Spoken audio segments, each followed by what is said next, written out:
¿Qué tal? Les damos la bienvenida otra vez a Caras Vemos, Candidatos No Sabemos. Esta es nuestra tercera o cuarta emisión, ya perdí la cuenta, pero bueno. Nos arrancamos. Carlos, Enrique, ¿qué tal?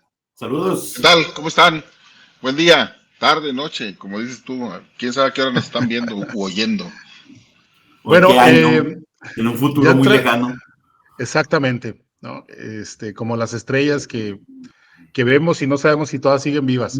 Pero bueno, Eh, cualquier cosa que vaya o se declare hoy en día por cualquiera de los actores políticos del país, comenzando por la mañanera, pues ya se enmarca dentro de la elección que habrá en junio de este año, ¿no?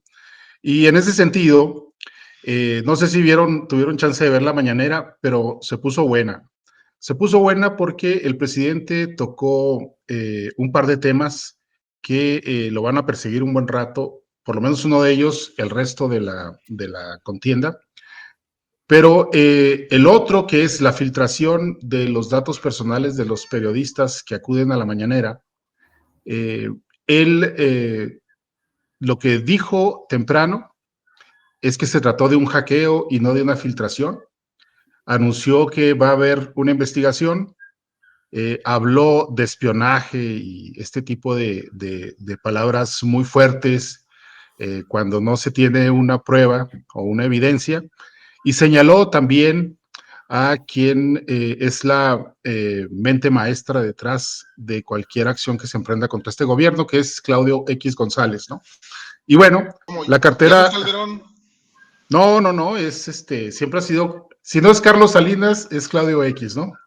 Y luego ya en Hombre, segundo, ya me degradó a mi Felipe, chingado. O oh, no, sea, pues en era el. segundo término, en segundo término está Felipe Calderón y García Luna, y ya Claro. en el tercero, pues los que lleguen, ¿no?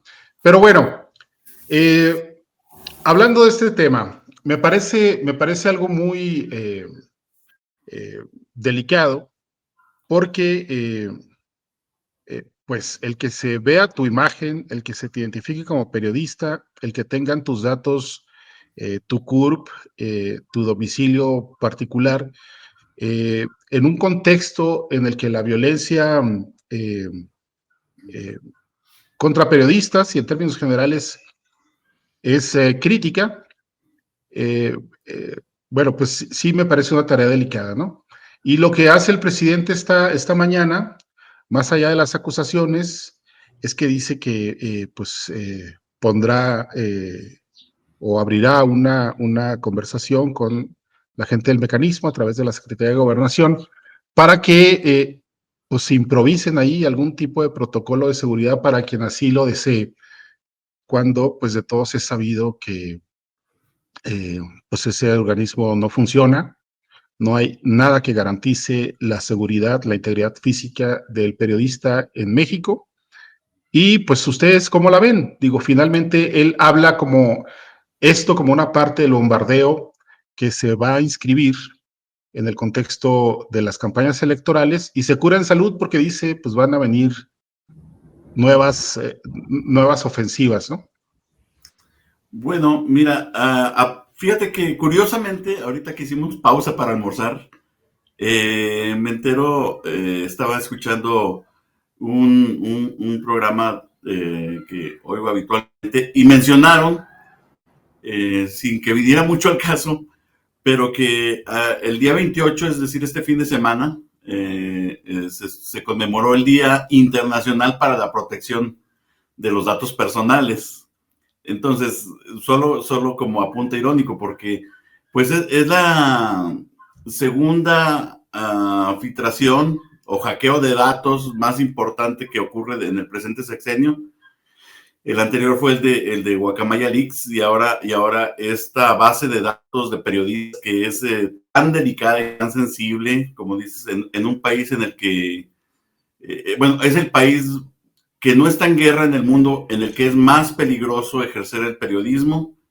En ese contexto ocurre esta filtración de datos de compañeros que están haciendo la chamba periodística. periodistas que son o afines al régimen u opositores. Creo que aquí no hay medias tintas. Es increíble el desparpajo con el que el presidente se exime y se asume víctima de esta circunstancia, diciendo que todo es pues parte de la permanente campaña de golpeteo político que él ve en todas partes, en su contra. Él dice que es para perjudicar a su gobierno y a su imagen de cara a las elecciones, cuando en realidad estamos hablando de un tema que es mucho más delicado y que pone en riesgo algunas vidas, sin exagerar. Sí, yo creo que es verdaderamente lamentable que otra vez escuchemos el cuento clásico de este gobierno que nunca es responsable de nada, que nunca se hace cargo de sus responsabilidades públicas. Hay normas en este país que han sido votadas por los propios miembros del partido que está en el poder hoy, que tienen que ver con la responsabilidad y la obligación que tiene el Estado mexicano, las instituciones del gobierno, de proteger los datos personales que se encuentran en su poder.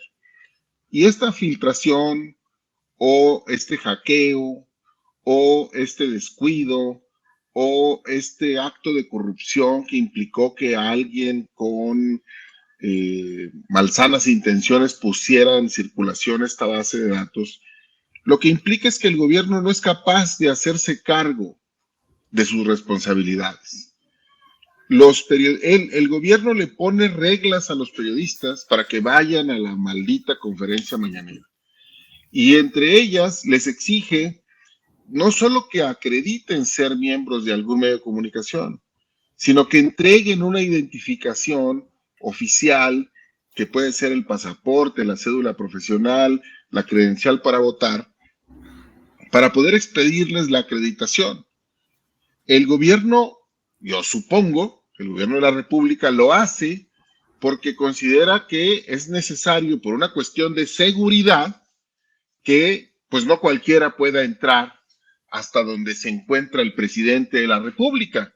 Aunque tiene lógica, tiene toda la lógica del mundo, si quieres. Sí. Aunque ya hemos visto que cuando se requiere, pues ahí salen espontáneos que quién sabe cómo diablos pudieron entrar a Palacio Nacional. Pero bueno, ese es otro cuento. El asunto es que esto se justifica de esa manera, y a mí me parece que está bien. Pero luego el asunto es que tú te tienes que hacer cargo de cuidar esos datos y de mantenerlos reservados, resguardados, y usarlos solamente para aquello para lo que te los dieron. Y hoy, que resulta que no pudieron hacer eso, la respuesta es, pues sí, pues es que hay un montón de malvados aquí, o sea, es que este pinche Claudio, ¿no? O sea, es bien cabrón y es bien maldito y nos tiene todos alambrados. O sea, un individuo que en un multiverso paralelo de este podcast, en donde existe otra versión de este podcast, Enrique dijo que no tiene la menor idea de quién es, ¿sí? O sea, un individuo que es bastante desconocido para la mayor parte de los ciudadanos de este país, pues que resulta que tiene al gobierno contra la pared. O sea, ese es el absurdo y la estupidez más grande, de verdad, que escuchamos de manera recurrente. Ya deberíamos evolucionar un poquito y pasar de este tipo de explicaciones. Claudio X González increíblemente tiene arrinconado al gobierno más legitimado y más respaldado que hemos tenido en décadas. Pocos presidentes habían llegado con ese respaldo popular y con las dos cámaras tan nutridas para su bancada. Rara vez habíamos visto un gobierno tan fuerte y sin embargo individuos como Claudio X González pues, al parecer tienen mucho más poder y sus redes de inteligencia pues, pueden vulnerar en cualquier momento las bases de datos del gobierno federal. Es la explicación que nos dan. Sí. Yo insisto en que hay que leer esto siempre enmarcado en una cuestión de sucesión en el poder, ¿no? Porque el presidente es muy bueno para para elegir a sus enemigos y ninguno de ellos, curiosamente, tiene el poder que les atribuye.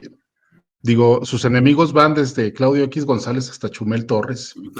Y, no, pues de verdad, ¿no?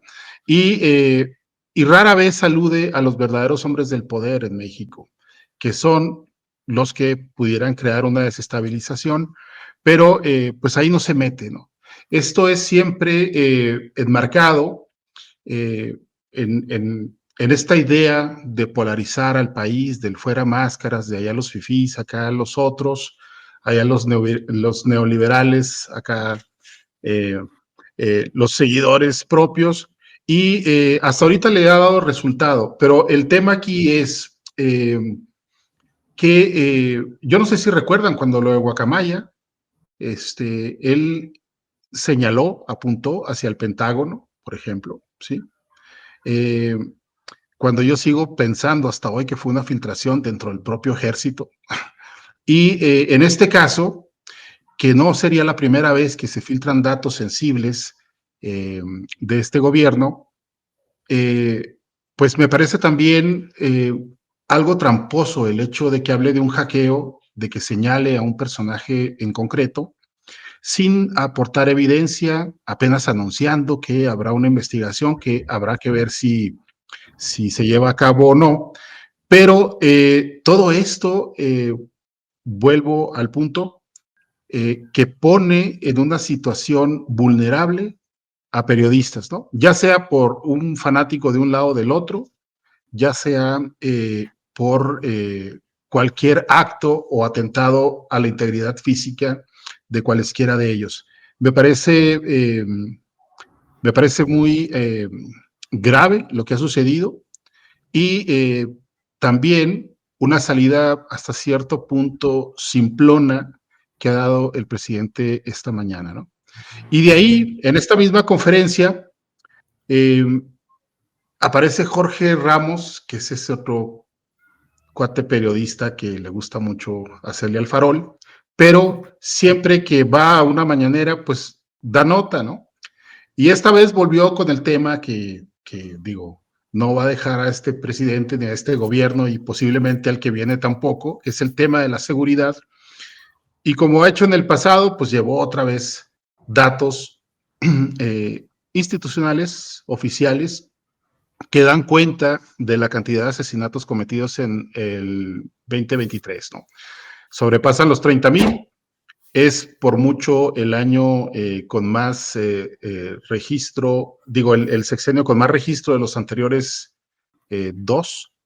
Y bueno, no da cuenta, el presidente presenta unos gráficos en donde se ve una disminución del 2018 a la fecha de un 20-21% en la tasa de homicidios, pero vuelve a enmarcar este descenso con una frase grandilocuente que es México es un país más seguro que los Estados Unidos y nosotros no tenemos el drama de los 100,000 muertos anuales por el consumo de fentanilo porque la cultura de nuestro país, etcétera, etcétera, etcétera. Y bueno, vuelve a salirse por la tangente, ¿no? Cuando hay muchos territorios en México que son imposibles de transitar con absoluta seguridad y libertad porque están capturados por el crimen. Carlos. Sí, mira, digo, ¿qué se podía esperar?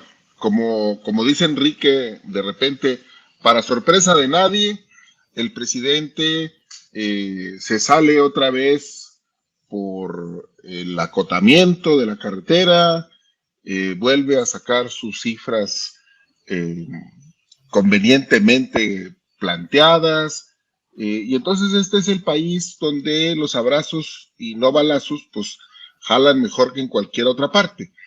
Pero, a ver, yo creo que hay que precisar un par de cositas. La primera, sí tiene razón en términos estrictamente numéricos.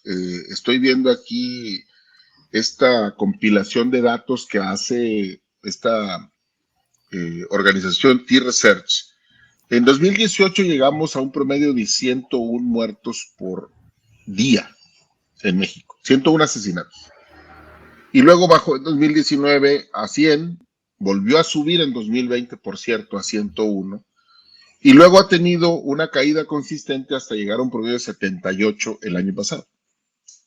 Es verdad que en esa parte del número grueso, el presidente tiene razón en que hay una disminución en el número de promedio diario, sí. Pero creo que el asunto relevante es si 78 muertos diarios es aceptable en este país.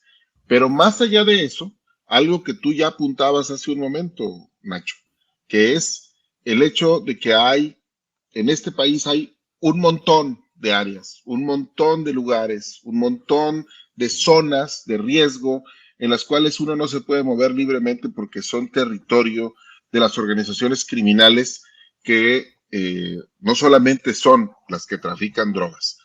Y allí hay un dato que me gustaría poner sobre la mesa que retrata, Coahuila es un estado que presume la seguridad, que presume que es un estado donde aquí no nos imponen sus reglas los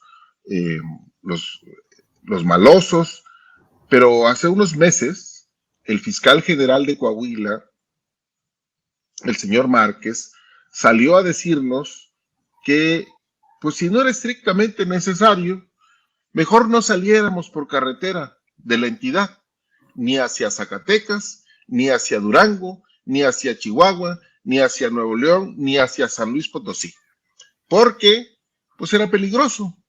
Y ahora sí que nomás a Texas. A las personas. Sí, para Texas sí. Allá para Estados Unidos y para el Gabacho, ahí sí dele. Pero para México no. Entonces, ese es el tamaño del problema que tenemos. La autoridad reconociendo de manera explícita que no puede garantizar la seguridad de los ciudadanos. Y que entonces, como no puede garantizar la seguridad de los ciudadanos, pues les recomienda, les pide amablemente, ay de favorcito, pues que si no tienen algo sí de veras urgente que hacer en la carretera, pues no salgan. Y si tienen coches, autos de lujo o de alta gama, digamos, que puedan llamar la atención de los señores amantes de lo ajeno, pues ahí déjenselos a un compadre y pídanles que le preste ahí una carcacha para que no llamen mucho la atención. Ese es el tamaño del problema real que tenemos en México hoy todavía, con todo y la disminución estadística que presume el presidente. Ustedes que son eminencias, quisiera que me explicaran dos cosas. ¿Cómo es que baja la tasa diaria de muertos y sin embargo la cifra total se eleva y sobrepasa la de los últimos 2 sexenios incluso, ¿no? No, es que lo que pasa, Enrique, es que el año pasado la contabilidad cerró en 30.523 asesinatos dolosos contra 36.773 del 2020, que es el año más alto. O sea, sí hay una diferencia importante. Y luego estamos hablando simplemente de un descenso o un sub y baja en las cifras de este propio sexenio. Así es, pero son cifras muy altas todas. O sea, el asunto es que sí, puede disminuir 20%, pero como comenzaste muy arriba, ¿sí? Estás hablando de que no hay prácticamente un solo año de este sexenio que esté por debajo del promedio del sexenio anterior, que fueron en total 156.066 homicidios y en este ya llevamos 177.942 y todavía nos faltan 8 meses. Es que yo juro haber visto al presidente presumir gráficos en donde presume un descenso incluso comparándolo con otros sexenios. A ver si en postproducción podemos encontrar esa gráfica y la insertamos por ahí. Estoy seguro que existe, donde el presidente ha dicho que su saldo es favorable, incluso comparado con sexenios anteriores. Pero bueno, la otra cosa que quería que me explicaran es de qué se trata, se los planteaba hace rato, la política de abrazos, no balazos. O sea, exactamente a qué se refiere, cuál fue la estrategia de seguridad a seguir. Entonces, ¿cuál es el objeto de tener al ejército en las las calles, si está, pues, está impedido para participar o para confrontar. Hemos visto videos donde el ejército pues simplemente ha rehuido algunos pleitos. No sé exactamente a qué se refiere la política de no contestar el fuego o qué.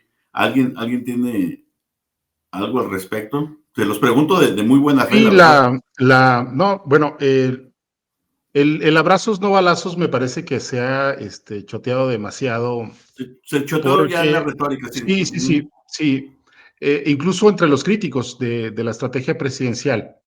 Eh, ¿Cuál es la diferencia sustancial entre la estrategia de López Obrador y la emprendida por Peña Nieto y Felipe Calderón? Bueno, en principio, y yo creo que aquí está el núcleo de todo, es que, y esto lo ha dicho en múltiples ocasiones eh, el presidente, eh, en este sexenio no hubo una instrucción, no hubo una orden hacia las Fuerzas Armadas para que abrieran fuego en contra de los criminales, ¿no? Cuando él lo alude, dice, ahora no hay la orden de mátenlos en caliente. Entonces, esa es una primera diferencia. La segunda es atacar las causas, atender las causas, ¿no? Que es todo este programa de becas que ha dado para los chavos y también para los adultos mayores. En síntesis, algo así como 2.7 billones de pesos, que seguramente alcanzará los 3 billones al término del mandato. Y bueno, estos son los dos ejes estructurales de la estrategia de seguridad. Una corporación nueva, que es la Guardia Nacional, que proporcionalmente, en términos proporcionales, está compuesta por más elementos militares que por civiles y que también dependen de un mando militar y que está, digamos, pues todavía en esta burbuja que no le permite, por una orden constitucional, operar como se supone debiera hacerlo, ¿no? Entonces, y por el otro, el uso de las Fuerzas Armadas como una cuestión disuasiva, eso es la teoría, porque ya hemos visto en Tamaulipas cómo, por ejemplo, los militares pues han procedido a atacar y matar civiles, ¿sí? Entonces, pero digamos que en esencia, el mandato presidencial o la estructura del eje de seguridad de este gobierno se cifra en esos dos grandes pilares. Ahora, ¿eso ha funcionado? No, me parece que el diseño del Estado para atacar el orden criminal necesita modificarse, ¿no? No funciona así. Ahorita mencionaba Carlos lo que recomienda el fiscal en Coahuila, y es el mismo problema en casi todo el país, ¿no? Gobernadores, gobernadoras que eluden su responsabilidad, que no trabajan en una verdadera reestructuración de sus cuerpos de seguridad y de sus ministerios públicos, que están totalmente corrompidos, y no es que estén rebasados por el crimen organizado, es que son parte del crimen organizado, ¿no? Y bueno, mientras eso suceda, pues difícilmente las cosas van a cambiar, ¿no? Y es aquí donde se inscribe esta declaración polémica de la gobernadora de Chihuahua, de María Eugenia Campos, en donde pues pendeja al presidente, básicamente, ¿no? Pero pues es lo que grosso modo sería mi respuesta a esa pregunta que haces. Perdón, y bueno, y ya nada más recordarles también lo que les comentaba, que hace poco un Consejo de Países emitió una serie de recomendaciones muy alarmantes para México, y nuevamente se le vuelve a hacer la advertencia de que la militarización nunca ha sido la solución en ningún país, en ningún momento, nunca ha sido una buena idea para pacificar. Hay muchas razones por las que podríamos dar fe de ello. Los militares simplemente no están entrenados para tener un trato con la población civil. Son un soldado es una máquina de matar y tenerlo haciendo cualquier otra labor, ya sea de seguridad local, o tenerlo construyendo o administrando bienes públicos es un despropósito. Bueno, sí, me parece que esta situación que describía Nacho hace un momento nos lleva otra vez a algo que ya comentamos en este espacio. No parece haber una respuesta que pueda ser eficaz, que resulte eficaz frente al desafío que implica el problema de inseguridad que vive el país. Los últimos 3 sexenios hemos probado las hipótesis, las teorías, los planes de 3 gobiernos de signo político diferente. Y los 3 han fracasado. Ninguno ha llegado a buen puerto. Y luego, además, como bien señalabas hace un momento, Nacho, pues terminamos en lo anecdótico, en la estridencia, en este tipo de lances como el de la gobernadora Maru Campos, que pues ganan reflectores sin duda alguna y hace que mucha gente voltee a ver y le dé clic a el video para escucharlo, que lo comparta, que lo vea, pero que dejan todo el tema en lo anecdótico. Dejan el problema de la seguridad, que es gravísimo, porque es muy grave en cualquier país del mundo que 80 personas al día sean asesinadas, que haya amplios espacios donde no se puede transitar libremente porque es territorio de los delincuentes. Es muy grave que, aparte de eso, terminemos frivolizando el tema y lo zanjemos o intentemos zanjarlo con estas gracejadas de decirle al gobierno federal, pues que haga un esfuerzo. Lo voy a leer textualmente porque creo que vale la pena no tergiversar ni una sola letra. Que el gobierno federal deje de ser omiso, si no es que decir pendejo, dijo la gobernadora de Chihuahua. Y pues sí, eso puede ser cierto, a lo mejor que se están haciendo pendejos, pero creo que alguien que tiene una responsabilidad pública tendría que tener un poquito de más seriedad para tratar el tema. Sí, mira, te comentaba hace rato que si alguien ha roto con el protocolo o con la formalidad que exige el ejercicio de la función pública, pues es el propio presidente.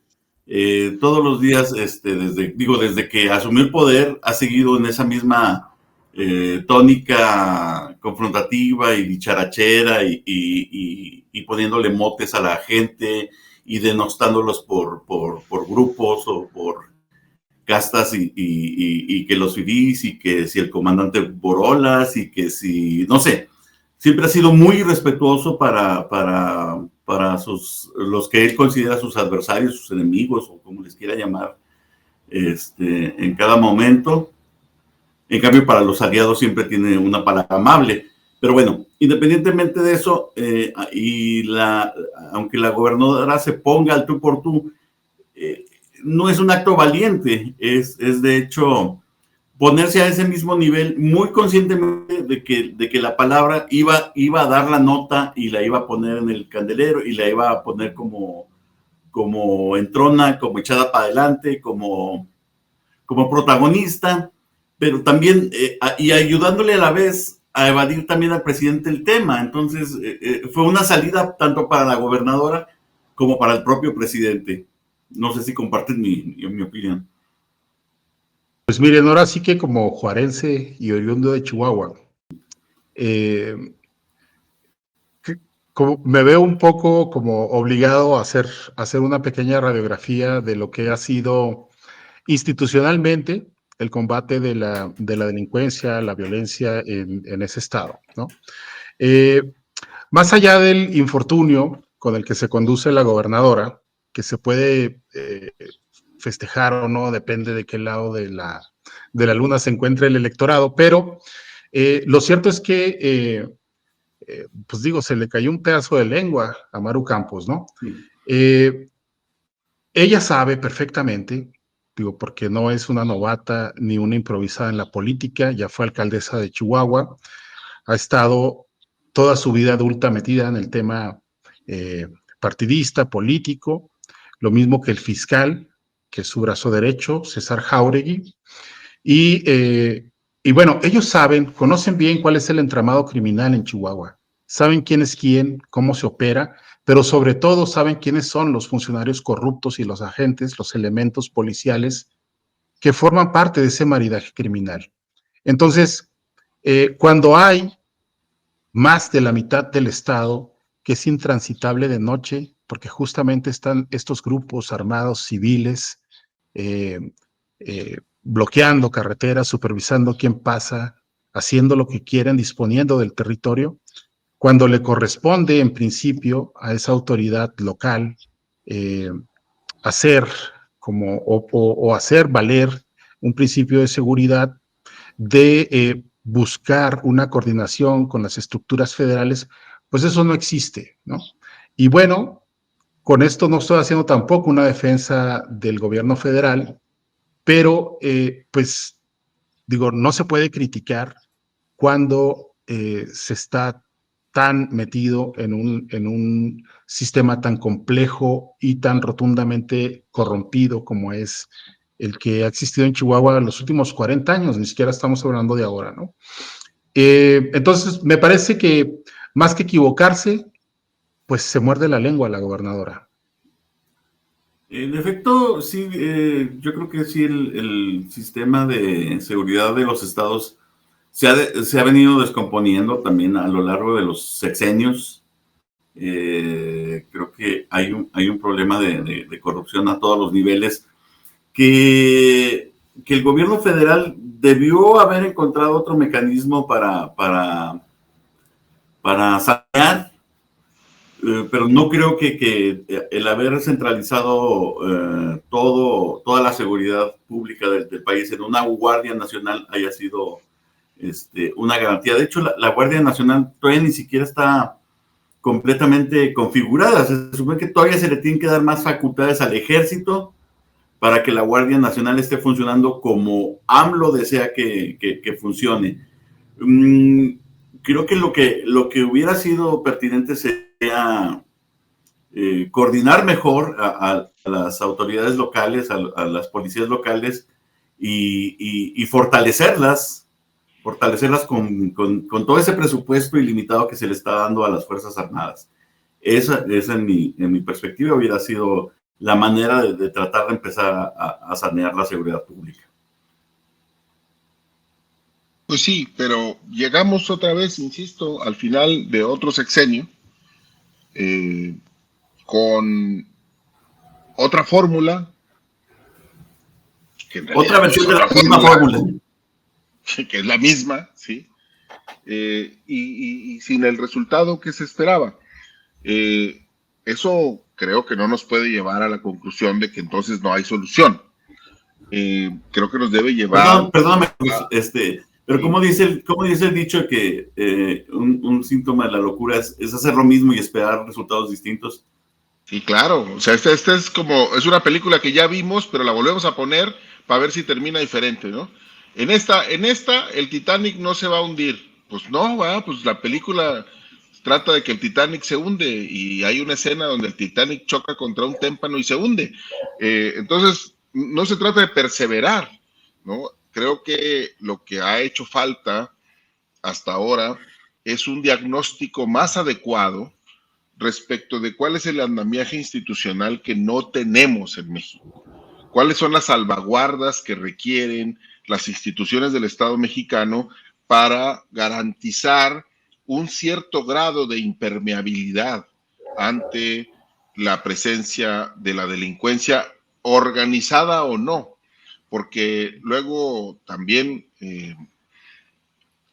como decía hace un momento, en un universo paralelo donde hay otra versión de este mismo podcast, Nacho comentaba que Espero que tenga más cabello yo en ese universo paralelo. es probable, sí, es probable.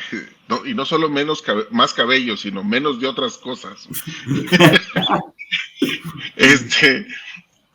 Nacho decía que no todo se explica a partir de las bandas del crimen organizado. No toda la realidad de inseguridad pública que vivimos se explica a partir de la existencia de los cárteles de la droga. Y entonces creo que el asunto que hace falta, el que nadie nos ha dado, el que hace falta plantear con seriedad, tiene que ver con un diagnóstico mucho más robusto respecto de cuáles son las salvaguardas mínimas que deben tener las instituciones para que funcionen en un mínimo deseable. ¿Y cuál es ese mínimo deseable? Pues por lo menos que se pueda circular de noche por todo el territorio de Chihuahua, ¿no, Nacho? Pues de Chihuahua, de Guanajuato, de Querétaro, de Michoacán, de Guerrero, de Coahuila, de Tamaulipas, de un montón de lugares, ¿no? Insisto, mientras exista este diseño institucional que permite, por ejemplo, a gobernadores, gobernadoras,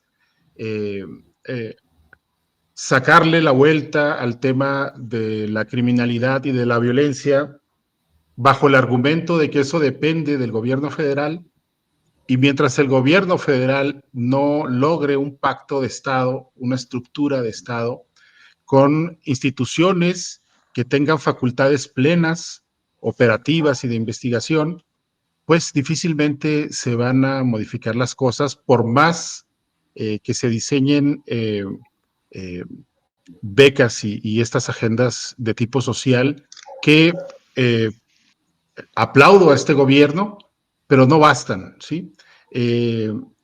Digo, cada día se asesinan entre 10 y 11 mujeres en este país. Cada día son asesinados casi 80 hombres también. Y es muy fácil decir que todo esto está relacionado con el tema del consumo o del narcomenudeo, como ha dicho en múltiples ocasiones el presidente, porque eso invisibiliza todo el trastorno social e institucional del país, ¿no? Entonces, esa es la misma fórmula que se repiten los gobernadores, sean de Morena o no sean de Morena. Se lo hemos escuchado a Enrique Alfaro en Jalisco, que es de Movimiento Ciudadano, igual que se lo podemos escuchar a los gobernadores de Veracruz, a la gobernadora de Guerrero, al gobernador de Michoacán.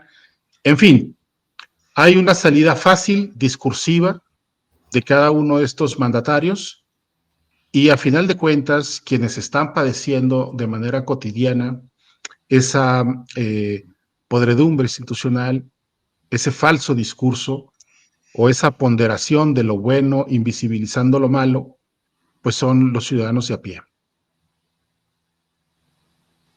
Y bueno, el asunto es cómo le van a entrar a eso las candidatas que aspiran a la presidencia, ¿no? Una de ellas ahorita, va a ser... Pues digo, una de ellas es Xóchitl Gálvez y ve a quién presentó en su equipo, ¿no? de campaña. Digo, sobra decirlo que, digo, sé que tendrá muchos seguidores, pero pues lo que hizo Rubén Moreira en Coahuila no es para nada presumible. Todos sabemos, porque se escribió demasiado sobre el tema de la forma en que se condujeron los GATES, muchas veces en las sombras de la institucionalidad misma. Y bueno, pues hay un montón de reportes de desaparecidos y ejecuciones extrajudiciales que enmarcan también todo un sistema bastante comprometedor de lo que fue el ejercicio de gobierno en el Estado, ¿no?